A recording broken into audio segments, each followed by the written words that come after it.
Assalamualaikum warahmatullahi wabarakatuh. Selamat siang Tribuners. Sekarang saya sudah berada bersama Mbak Yosi. Ya, halo.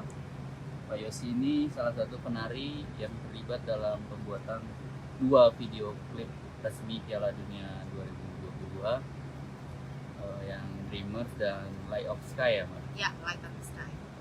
Light of Sky. Mbak, sebelum ke sana boleh diceritakan bagaimana bisa terdampar ke Qatar nih Mbak? Jadi sebelumnya memang saya sudah menari di tanah air, sudah lumayan berkarir lah di tanah air, ada di layar kaca juga. Lalu seiring berjalannya waktu saya berkeluarga. Dan akhirnya harus membagi waktu antara keluarga dan karir, dan saya lebih memprioritaskan untuk keluarga. Lalu suami kesini ke Qatar, and then saya juga ke Qatar. Tahun? Baru tahun lalu, actually kesini saya Oktober 2021. Suami bekerja di sini. Anak saya 3, jadi yang besar 6 years, and then yang kedua itu twins. So it's really dreams come true lah. Aku bisa nari di negara baru dan membawa Indonesia as the only one Indonesian here. Okay. Seperti itu, Mas. Nah, selama di Indonesia tampil di mana aja dan dari mulai kapan Mbak?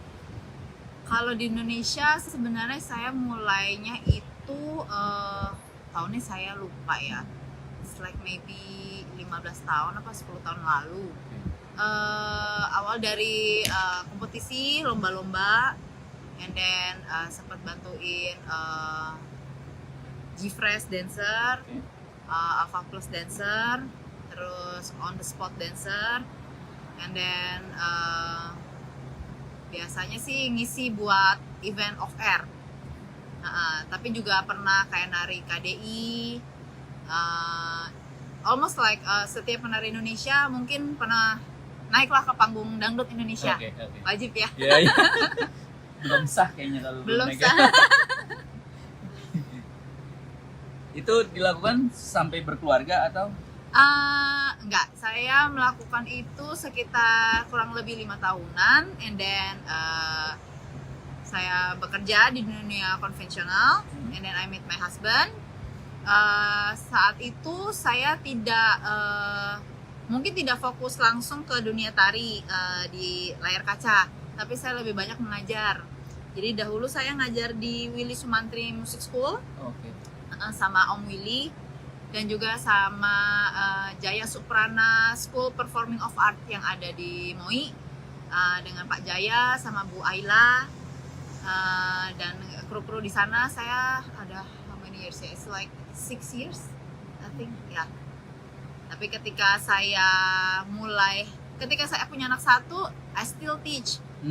Ketika saya punya twins susah ya, karena berat ketika punya twins, so susah bergerak karena anaknya 2. Jadi and then I coba ngomong sama suami, and then ya udahlah, kita aku vakum dulu ngajar. Setelah anak udah mulai agak gede, like 2 years, tiba-tiba Tuhan ajak ke sini, kasih suami dipanggil untuk bekerja di sini, dan ya here I am.